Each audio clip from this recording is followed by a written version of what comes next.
All right, deep divers, get ready, because we are diving into some seriously spooky stuff today. We are talking about, you guessed it, Bloody Mary. Yeah, everyone's heard the stories, right? Yeah.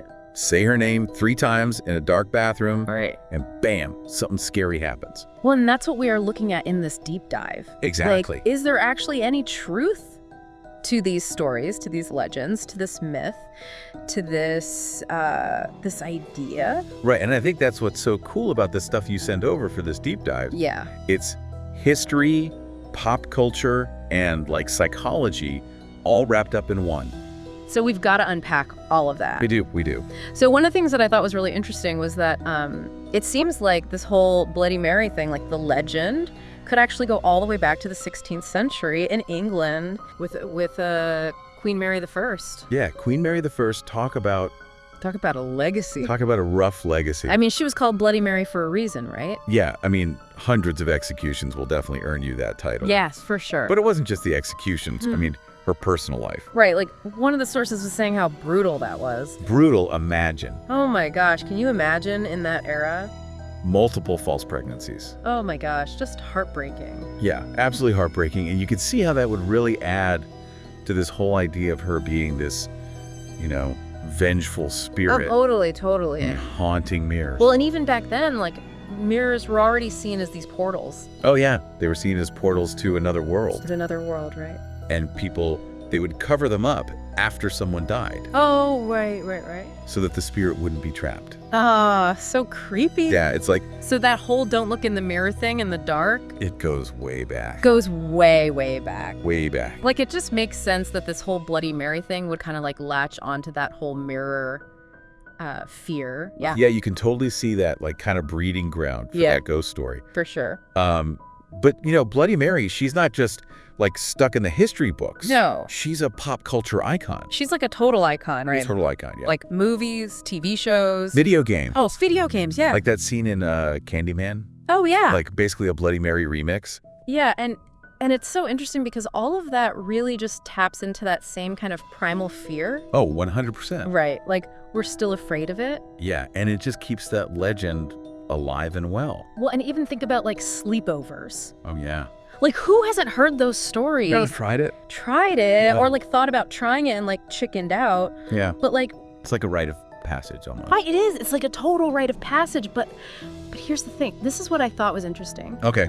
This whole like scary ghost in the mirror thing, that's actually a newer thing. Really? Like the older versions of this story. Okay. They weren't about fear so much as they were about fortune telling. Really? Yeah, like, so in the 1800s, like women would use mirrors to try to see their future husbands. Interesting. Isn't that crazy? Yeah. So it wasn't even always a scary thing. Yeah. It was almost hopeful. Right. Like you'd get to see your soulmate, your future husband, or a skull if you were going to die alone. If you were doomed to die unmarried, I think was the... Oh, wow. Okay, that's a little creepier than seeing a ghost, I think. Yeah, that ups the stakes a little bit. It does.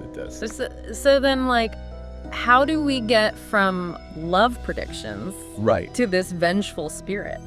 That is a really good question. Like, what happened? I think that as we move through the 20th century, the story just kind of took on a darker tone. Okay. It became less about love and fate. Right. And more about vengeance and haunting. And it probably reflects kind of like the changing anxieties of the time. Yeah. Like you said, the 1800s was like, oh, am I going to die alone? Now it's like, oh, what else is out there? Right. What other things should I be afraid of? And it just keeps evolving, right? Yeah. Like now we hear about Bloody Mary and it's like child murder. Right. Wrongful death. Like it's tapping into some seriously like current fears. Oh, absolutely. And it makes you think. It's almost as if Bloody Mary, is a mirror. Okay. Not just literally. But figuratively, she reflects back our deepest fears and anxieties. Interesting. I like that. So it's not even just her anymore. It's us. Right. Right. It's like she becomes this blank slate that we just project all of our own stuff onto. Exactly. And I think that's what's so fascinating is that, like, it almost doesn't even matter if she's real or not at that point. Right. Because it's like we've made her real Yeah. in our minds. It's so powerful. Right. That we can just, our minds can just like make that so powerful. Yeah, and that's what's so fascinating, I think, about this whole thing. Well, and it does make you wonder, like, if our minds can be so easily influenced, Right. does it really even matter? That's a great question. Right. Like, is it real? Is it not? Yeah, because I mean, it's almost like that belief, that collective belief, Right. is more powerful Yeah. than any kind of like concrete evidence. Yeah, for sure. For sure. So, okay, we've talked about like how this whole Bloody Mary thing started and how it's evolved. But like, how do you actually like summon her? Right. Because, it seems like everyone's got their own method. Yeah, that's the thing about legends. Like, Yeah. they change and, Right. and they're constantly being reinvented. Yeah. Right? Like, some people, you've got to be in total darkness. Others, it's like a single candle. Right. But there are always those core elements. Yeah. What are they? It's the mirror, it's the darkness, Okay. and then the spoken word. Right. I think that combination Yeah. really amplifies our fears. For sure. Like, we're giving that spirit permission Right. to enter our world. Just by saying the name. Yeah. Yeah. Which is crazy. It is. But out of all of that, though, Yeah. the mirror feels like it's, It's key. It's like we're forcing a confrontation we are with Sure. something at something. by looking in that mirror. And mirrors have always had this, like, weird power, haven't they? They have, yeah. Like, they reflect our physical selves. Right. But then there's that whole like other side of it. But there's something deeper there. Right. And I think it's that duality that makes them so captivating, Yeah. but also unsettling. Right. And then you add in like a spooky story Oh, yeah. about them. It's like, no wonder people get freaked out. No wonder. You're basically, Yeah. asking for it. And then on top of that, you add in like the Caputo effect. Remember we were talking about that? Oh, yeah. Like your brain actually starts making you see things. Right. After staring in the mirror too long. Yeah. So you're in the bathroom, it's dark, you're doing this creepy thing.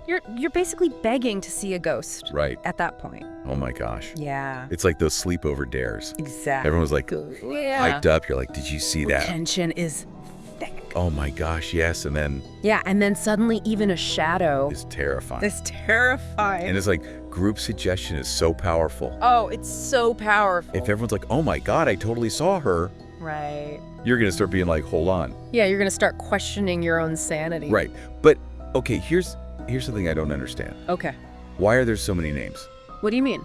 Like Bloody Mary, but then there's Maryworth, Right. Mary Wales, Yeah. Hail Mary. Like it's like a whole fan club. Right. Well, and that's, I think, kind of the beauty of folklore. Okay. It's always evolving. Okay. So every region, every group Right. puts their own spin on it. Okay. But I think that really speaks to how deeply the story resonates. Yeah. Because whether you call her Bloody Mary or Mary Worth, Right. that fear is still the same. Yeah. It's still there. It's interesting though, and it is kind of, I don't know, it's a good reminder that like the stories we tell ourselves Yeah. can be just as powerful as any like objective truth. 100%. 100%. So I think we need to take a break for a second Well, from all this sure. spooky speculation. Catch your breath. We've covered a lot of ground here. We have. Like history, pop culture, psychology of mirror, It's a lot. but there's still so much more to talk about. Oh, yeah, we're just getting started. So when we come back, we're going to dive into the psychological and sociological factors that keep this legend alive Okay. and what it says about us as a culture. I'm into it. Don't go anywhere. All right, deep divers, we are back. And we are ready to like really get into it. Let's do it. Okay, so we've talked about how it started. We've talked about the rituals. We've talked about all this stuff. But like, why? Why are we still so obsessed with this story? Yeah, why does this creepy lady in the mirror still have such a hold on us? Exactly. I think it really comes down to like this primal fear Okay. that we all have, you know, Right. the fear of the unknown. Right. It's like, picture it right. You're in a dark room, Okay. Yeah. your heart's pounding, and you come face to face with something. Yeah. We have no idea, and it's terrifying. And it's not just the unknown. Right. It's like she's taking something that we see every single day, the mirror, Yeah. and making it scary. Our own reflection, but like twisted. Yeah, exactly. It's like, Like, who am I? oh my gosh. Is that really me? Right. What's looking back at me?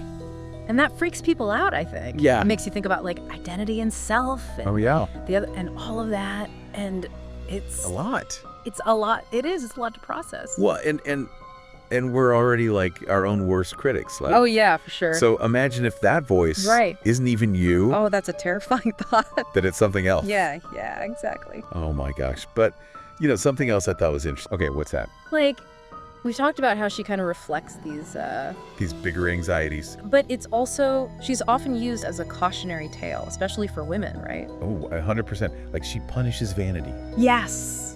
curiosity. It's like, don't step out of line. Don't step But out of like- line. Or else, like, what happens when women... Yeah, like when women seek knowledge, when they embrace their power. Yeah. Bloody Mary shows you what happens. She's like You don't want to do that. the embodiment of female power, but also like a warning Yes. Oh, that's so interesting. about it, which is kind of crazy, right? It's like she's both the power and the punishment or the power. Yeah. All wrapped up in one spooky ghost story. Oh my gosh, it's so complex. But it's why it works, right? Yeah, for sure. And it just keeps evolving. It does, and people keep reinterpreting it. Right. Like now you've got feminist readings. Right, yeah. You've got, people looking at the psychology. Yeah. It's a blank canvas It really is. for us to project our own interpretation. Well, and even if we never know if she's real, Right. like, that's not really the point, is it? Right, like it's the telling of the story. Yeah. The retelling of it that I think really says something. About us, about humans, and our need to tell these stories. Exactly. It might be an ancient fear, but the story's always evolving. Yeah, and Yeah. that's what's so fascinating, right? It is. It really, really is. So deep divers, next time you're looking in a dark mirror, just remember. You might be seeing more than just your reflection. Ooh, I like that. Until next time.